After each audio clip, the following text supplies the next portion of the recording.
कुशीगाव यात्रेतील प्रमुख आकर्षण काम्याचा नातू आहे.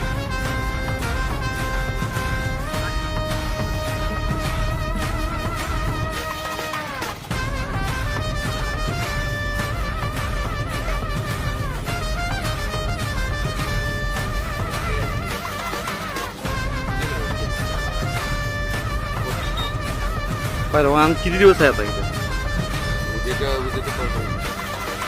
जर कोणाला या यात्रा जर बघायला जर आला तर रस्त्याच्या बरोबर डाव्या साईडलाच बॉनच्या दावणीच्या समोर दावण आहे आणि उद्या दुपारपर्यंत हा बैल या ठिकाणी असणार आहे आणि परत आपल्या गावी सातारा शेळकेवाडी या ठिकाणी जाणार आहे.